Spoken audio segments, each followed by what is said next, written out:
Friend, मैंने पहले video में अनुपात के बारे में उसकी परिभाषा, विशेषताएं और कितने प्रकार के अनुपात होते हैं वो मैंने डिस्कस किए थे। तो अभी मैं पुनः जो है उसकी विशेषताओं के बारे में डिस्कस करने जा रहा हूं और उस पर कुछ क्वेश्चन सॉल्व करेंगे, किस तरीके से हम उसकी प्रॉपर्टी को क्वेश्चन में यूज करेंगे। तो देखते हैं, उसकी पहली प्रॉपर्टी थी कि अनुपात को कैसे व्यक्त किया जाता है। कोई दो ए बी संख्या है तो लिखा जाता है इनका अनुपात ए अनुपात बी। तो जो अनुपात का हमारा जिसे हम व्यक्त करते हैं, दो डॉट होते हैं, इसे क्या कहा जाता है? अनुपात। और ए अनुपात बी से पढ़ते हैं तो इसे बोलते हैं पूर्व पद और इसे बोलते हैं उत्तर पद। इसे तो लिखा गया ऐसा अनुपात। तो कभी कभी हमें ऐसा मिला जाता है a/3 और b/3। तो इस टाइप से हमें अनुपात के रूप में इस टाइप से हमें बहुत ज़्यादा मिलेगा। तो ये भी क्या है, एक अनुपात का ही फॉर्म है। तो इसके जब हमें ऐसी फॉर्म मिलेगी तो हम क्या करेंगे, जो a/3 बराबर b/3, तो क्या मान लेंगे हम? कोई एक कांस्टेंट मान लेंगे k। तो यहाँ से a की वैल्यू क्या है? 3k और b की वैल्यू क्या है? 3k। तो यहाँ a अनुपात जो b आ जाएगा वो 3k अनुपात 3k। तो a अनुपात b बराबर हमारा आ जाएगा 3:3। क्यों कैसे क्या हो जाएगा कैंसिल? तो a अनुपात b बराबर हो गया 1:1। तो मैंने ये ज़्यादातर फॉर्म आपको मिलेगी क्वेश्चन में। तो क्या किया, जो इसको मैंने कांस्टेंट के बराबर मान लिया और वहाँ से a और b की वैल्यू निकाल ली, फिर वहाँ से तुरंत उस क्वेश्चन में पुट करेंगे जो भी वहाँ पूछा जाएगा। नेक्स्ट इसकी जो प्रॉपर्टी थी अनुपात की, कि अनुपात सजातीय राशियों के बीच संबंध दर्शाता है। तो सजातीय राशि जैसे 1 रुपया अनुपात 100 पैसा, तो ये दोनों क्या है? सजातीय नहीं, क्योंकि यहाँ क्या है? पैसा और यहाँ क्या है? रुपया। तो इन्हें सजातीय बनाने के लिए क्या करेंगे, या तो हम रुपये में पैसे को कन्वर्ट कर लें या पैसे को रुपये में कन्वर्ट कर लें। तो सबसे पहले हम कर लेते हैं, 1 रुपया बराबर कितना होता है? 100 पैसा अनुपात 100 पैसा। तो यहाँ पर क्या आ जाएगा? 1:1। तो 1 रुपया अनुपात 100 पैसा। तो हमने यहाँ लिख दिया, तो इसका अनुपात आ गया 1:1। अब हमारी जो तीसरी प्रॉपर्टी थी, तो यहाँ पैसा लिख देते हैं, ये यहाँ पैसा। जो तीसरी प्रॉपर्टी थी कि इसके साथ कोई भी यूनिट नहीं लिखी, जो भी अनुपात लिखा जाता है उसके साथ कोई भी यूनिट नहीं लिख सकते हैं। जैसे मान लीजिए 1/4, तो ये तो एक अनुपात के रूप में लिखा जा सकता है। 1/4 रुपया, ये क्या होगा? अनुपात नहीं होगा।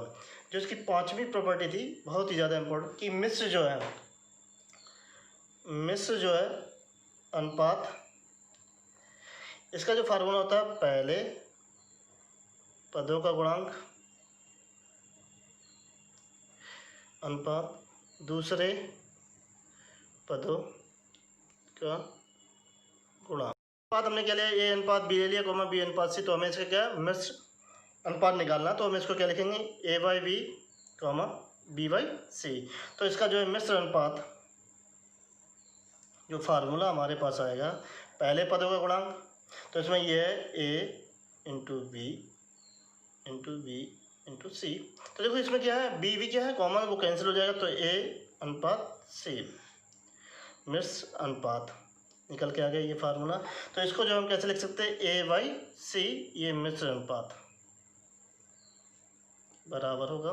तो कहने मतलब, अगर हमारे सवाल में देखा है a अनुपात b या b अनुपात c, तो हमें किसका अनुपात निकालना हो? a/c का अनुपात अगर निकालना हो या a अनुपात c निकालना हो, तो हम उसे किससे सॉल्व करेंगे? मिश्र वाले फार्मूले से। बहुत ईजी से हो जाएगा सॉल्व। अनुपात की जो पांचवी प्रॉपर्टी है वो बहुत ही इंपॉर्टेंट है, कि a अनुपात b, कोई दो संख्या जिनका अनुपात दिया गया है, हमें इसका क्या निकालना है? व्युत्क्रम।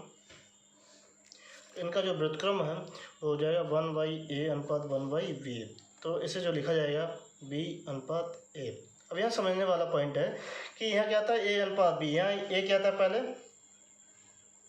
पूर्व पद, और यहाँ क्या था? ये उत्तर पद।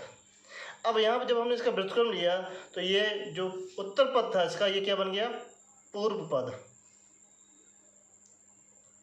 और यहाँ पे क्या है हमारा बन गया कि ये उत्तर पद। जैसे 2:3 का क्या लेना हमें, व्युत्क्रम लेना है। तो यहाँ पे पूर्व पद है 2 और उत्तर पद है हमारा 3। तो इसका जो व्युत्क्रम होगा वो 3:2। तुरंत हम लिख देंगे क्या आएगा, 3:2। अगर हमारे ABC है A:B:C, तो इसका जो व्युत्क्रम होगा 1/A:1/B:1/C। अगर हमें 1/A:1/B:1/C का व्युत्क्रम लेना है तो पहली संख्या का जो व्युत्क्रम होगा 1/1/A:1/1/B:1/1/C। तो यह आ जाएगा A:B:C। कहने का मतलब है कि जब हमने ABC का व्युत्क्रम लिया तो 1/A:1/1/B:1/C, हम यहाँ पे एलसीएम लेके उसे सिंप्लीफाई नहीं कर रहे। अगर हम 1/A:1/1/B:1/C का व्युत्क्रम लेते हैं तो क्या निकल जाता है, ABC। ये बहुत ही इंपॉर्टेंट है जिसे हमें याद रखना। और एक पॉइंट और अनुपात में याद रखना कि अगर कोई भिन्न दे रखी होती है, जैसे 6.1/1/12, तो हम क्या करेंगे, इसको जो लिखा जाएगा तो इसका एलसीएम लेके और इसका अनुपात लिखते हैं, क्या आ जाएगा 12। तो यहाँ पे 4:1। तो ये क्या होगा, सरलतम और न्यूनतम रूप हो गया। क्या होगा, सरलतम व न्यूनतम रूप, क्योंकि इससे नीचे और इससे सरल नहीं कर सकते 4:1। जहाँ तक जैसे कोई लिखा हुआ अनुपात 6:12:18, तो ये अनुपात तो है। तो अनुपात की प्रॉपर्टी होती है कि अगर कोई भी अनुपात आता है तो जहाँ तक वो सरल हो सके न्यूनतम पद में, तो उसे वहाँ तक लिखना है। ऐसा नहीं कि उसको हमने 6:12 छोड़ दिया। तो इसको सरल करके जो लिखना होगा अनुपात, वो कितना जाएगा, 1:2:3। तो ये सरलतम इसका रूप हो गया। अब नेक्स्ट और एक और इम्पोर्टेंट हमें याद रखना है कि बताया था अनुपात क्या होता है, कितने गुने का कोई भी जो संख्या दे रखी है उसका क्या कितना गुना होता है या कितना भाग होता है। जैसे कभी ऐसा लिखा मिले A = B/2 या B = C/3, तो इसका मीनिंग है, तो ये भी क्या है, एक अनुपात ही है। तो ये 1/2 जो है B का गुना है, और यहाँ B बराबर क्या है, C/3। कहने मतलब है जो B है C का 1/3 गुना है। तो इसको किस तरीके लिखा जा सकता है, B को नीचे ले आएंगे यहाँ बराबर 1/2। तो A/2 ये हमने बताया था, ये बेसिक डेफिनेशन थी। तो इसको किस तरीके से लिखा जाएगा अनुपात में, A:B = 1:2। इसी प्रकार अगर हमें B = C इसको लिखना हो तो ये B/C यहाँ आ गया बराबर 1/3। तो B/C = 1:3। ये टर्म जो है क्वेश्चन में पूछे जाएंगे और उनको हम इस तरीके से यहाँ पर वहाँ पर यूज करेंगे। अब हम क्वेश्चन सॉल्व कर लेते हैं जो SSC 2006, 2008, 2010 में पूछे गए हैं, जो हमने प्रॉपर्टी बताई है पहले। तो हम उन पर क्वेश्चन सॉल्व करते हैं। तो पहला क्वेश्चन है, यदि A:B बराबर दे रखा 3:4 तथा B:C बराबर दे रखा 8:9, तो हमें निकालना A:C की वैल्यू निकालनी है। ये SSC 2006 में पूछा गया था। इसके ऑप्शन हैं A 1:2, दूसरा ऑप्शन है B 3:2, तीसरा ऑप्शन है C 1:3, चौथा जो फोर्थ है D वो 2:3। तो सबसे पहले देख लेते हैं पहले वाले क्वेश्चन का जो सॉल्यूशन है।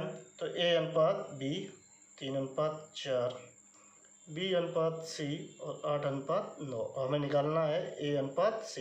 तो इसमें जो पूछा गया है पहले वाले का और लास्ट वाले का अनुपात, तो हम इससे किससे लगाएंगे, मिश्र अनुपात से लगाएंगे। तो मिश्र अनुपात हमारा है, जो आएगा वैल्यू वो आ जाएगी 3 × 8, पहले पदों का गुणनफल 3 × 8 अनुपात 4 × 9, तो ये आ जाएगा 24:36। तो इसे और सिंप्लीफाई कर लेते क्योंकि अनुपात की प्रॉपर्टी होती है कि उसे सरलतम रूप और न्यूनतम फॉर्म में ही लिखना है, तो इसे और भी सरल हो जाएगा। तो ये और इसकी जो वैल्यू आएगी मिश्र अनुपात, ये क्या जाएगी ए अनुपात सी, ए अनुपात सी, तो 2:3, क्योंकि 12 से क्या कर देंगे, इसे डिवाइड कर देंगे, तो ये इसकी वैल्यू निकल के आ जाएगी ए अनुपात सी बराबर 2:3। तो आंसर डी इज करेक्ट। तो हम चैन रूल से भी देख सकते हैं सवाल को। तो हमें क्या लिखना है, ए बाई सी। तो हम लिख सकते हैं ए बाई सी को ए 1/b into B by C. तो यहाँ से बी से भी कैंसिल हो जाएगा। तो ए 1/b का जो है ये फार्मूला है। अब यहाँ पे क्या दे रखा है हमारे पास, ए अनुपात बी दे रखा है हमारा 3:4। तो इसको लिख सकते हैं ए बाई बी बराबर 3/4 और बी बाई सी को क्या लिख सकते हैं 8/9। तो यहाँ पे ए बाई सी की वैल्यू कैसे निकलेंगे, A by B into B by C. तो यहाँ रख देंगे 3/4 इंटू 8/9, तो 24/36, तो 2/3। तो ए वाई सी आ जाएगा 2/3। तो इसको लिख देंगे ए अनुपात सी बराबर 2:3, जैसे कि मैंने बताया है इसकी प्रॉपर्टी में। दूसरा क्वेश्चन, यदि ए अनुपात बी बराबर देगा 3:2 तथा बी अनुपात सी बराबर देगा 3:4, तो ए अनुपात सी की वैल्यू निकालें। 2008 में पूछा गया। ठीक, यहाँ पे क्या है, उन्होंने संख्या को चेंज, यहाँ कैपिटल ले लिया, पहले वाले सवाल में उस्मान ले लिया था, उसी टाइप का सवाल है, 2008 में पूछा गया। तो इसे सबसे पहले चैन रूल से लगा देते हैं, चैन रूल। तो ए बाई सी की वैल्यू निकालने हैं, तो इसको इस तरीके से लिखा जाता है A upon B into B upon C.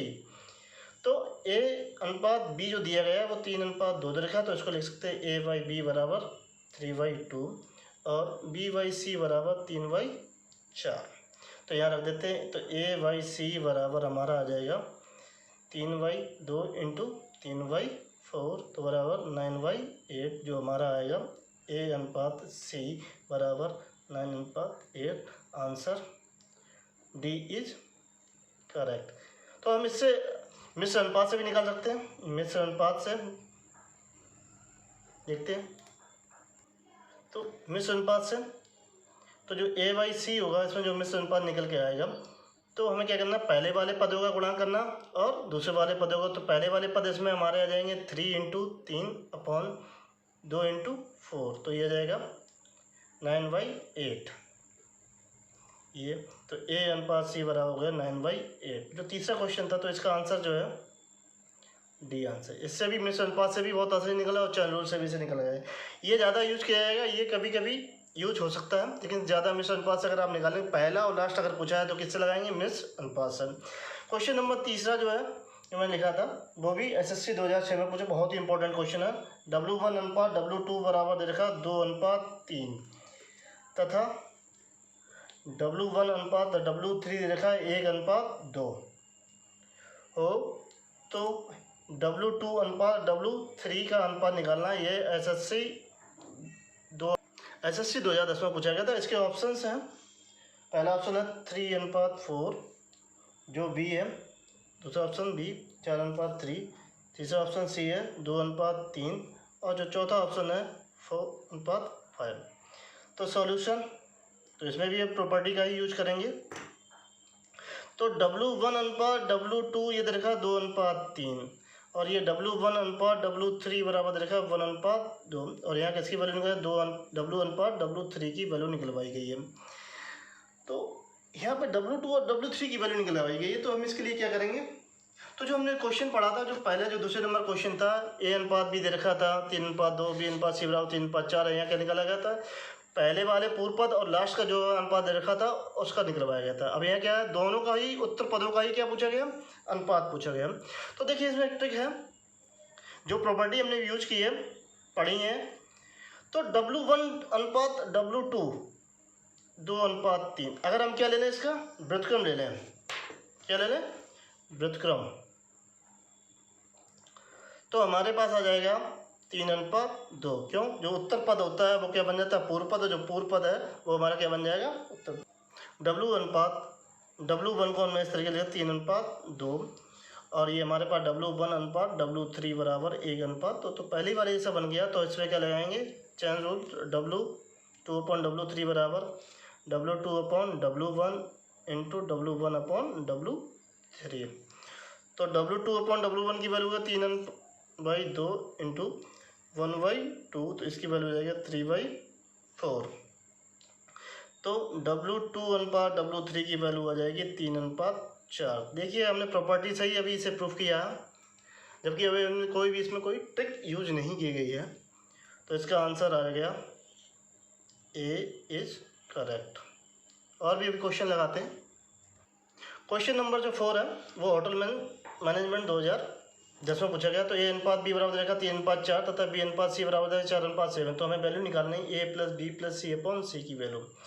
तो इसमें 4 ऑप्शन दिए, देखते कौन सा ऑप्शन सही है। तो सॉल्यूशन, तो A/B बराबर 3:4, B/C बराबर 4:7। तो यहाँ पे A की वैल्यू आ जाएगी, तो A+B+C निकालना हमें। तो उसके लिए हम सबसे पहले लिख लेते हैं। तो A/B बराबर हो गया हमारे पास 3/4। तो इसको लिख देंगे A बराबर 3/। तो हम इसको इस तरीके से भी लिख सकते हैं, A/3 बराबर B/4, तो बराबर के, तो A बराबर 3K और B बराबर 4K। इसी प्रकार हम क्या BY को लिख सकते हैं 4Y, B/4 लिख सकते हैं और इसको C/7 बराबर के रूप में। तो इसे K मान लेते हैं। तो B बराबर 4 की वैल्यू आ जाएगी और C बराबर 7K। अब रख देते हैं, निकालें इसकी वैल्यू A+B+C/C। A की वैल्यू 3K, B की वैल्यू है 4K और C की वैल्यू है 7K/7K। तो ये हमारा आ जाएगा 2। ये तो हमने जो मेथड होता है वो लगाया। तो सीधे जो शॉर्ट है इसमें, तो यहाँ जो A की वैल्यू है वो 3 है, B की वैल्यू देखिए इन दोनों में क्या कॉमन है वो 4 है, और C की वैल्यू कितनी हमारे पास 7। तो सीधे हम डायरेक्ट रख देंगे। तो 3 + 4 + 7/7। तो ये आ जाएगा हमारे पास 14/7 बराबर 2। ये हो गया आंसर। ये हमें नहीं करना, सीधे हम रख देंगे कि A की वैल्यू हमारे पास कितनी है 3, B की कितनी है 4, C की कितनी है 4 शॉर्ट में। वैसे तो ये क्या है पूरा एक तरीका जिससे हम इसे सॉल्व करते हैं और वैल्यू निकालते हैं। नेक्स्ट क्वेश्चन बहुत ही अच्छा क्वेश्चन पूछा गया था SSC में अनुपात पर। यदि 1/x अनुपात 1/y अनुपात 1/z बराबर 2 अनुपात 3 अनुपात 5 है, तो हमें x अनुपात y अनुपात z की वैल्यू निकालनी है। तो सबसे पहले लिख लेते हैं जो दिया गया है x 1/x 1/y 1/z बराबर दे रखा है 2 अनुपात 3 अनुपात 5 दे रखा है। तो हमें x y z निकालना है। तो हमें क्या करना होगा, इसका व्युत्क्रम लेना होगा। जैसे भी इसका व्युत्क्रम ले लेंगे तो वो क्या बन जाएगा हमारा x y z बन जाएगा। तो इसका व्युत्क्रम 1/x अनुपात 1/y अनुपात 1/z का व्युत्क्रम क्या हो जाएगा, ये 1/1/x अनुपात 1/1/y अनुपात 1/1/z। तो ये आ जाएगा x अनुपात y अनुपात z आ गया। और चूंकि हमें पता है इसकी वैल्यू क्या है, क्योंकि हमें क्या करना है इसको भी करना है रेसिप्रोकल। तो ये क्या जाएगा 1/2 1/3 1/5। तो ये जाएगा यहाँ पे एलसीएम मिल जाएगा हमारा। तो 15 दूनी 30। तो ये एलसीएम हो गया। तो यहाँ पे आ जाएगा 15, यहाँ आ जाएगा 10 और यहाँ आ जाएगा 6। तो x अनुपात y अनुपात z। तो ये आ जाएगा हमारा 15:10:6। तो ये हो गया आंसर हमारा V इज करेक्ट। तो इसे हम दूसरी तरीके से लिख सकते हैं 1/x अनुपात 1/y अनुपात 1/z। सेकेंड मेथड बराबर 2 अनुपात 3 अनुपात 5। तो देखते हैं। तो जब हमने बताया था कि A अनुपात B बराबर अगर कोई नंबर देगा 3/4, तो हम इसको इस तरीके से भी लिखा जाता है A/3 बराबर B/4। तो हम इसको इसी फॉर्म में लिखेंगे। तो 1/x/2 बराबर 1/y/3 बराबर 1/z/5 बराबर क्या मानेंगे K। तो 1/2x बराबर हमारे पास आ जाएगा K। तो x बराबर 1/2K। इसी प्रकार y बराबर हमारे पास आ जाएगा 1/3K और z बराबर 1/5K आ जाएगा। तो x अनुपात y अनुपात z की वजह क्या आ जाएगी 2K अनुपात 3K अनुपात और ये 5K। तो x अनुपात y अनुपात z बराबर 1/2 के अनुपात 1/3 के अनुपात 1/5 के। तो हम इसको सिंप्लीफाई कर लेंगे तो हमारा आ जाएगा 15/10/6, क्योंकि यहाँ एलसीएम आ जाएगा 30 के। तो ये वैल्यू निकल के आ जाएगी और ये सिंप्लीफाई हम फर्दर नहीं कर सकते। तो x अनुपात y अनुपात z, ये है दूसरा तरीका। तो आंसर हमारा आ गया V इज़ करेक्ट।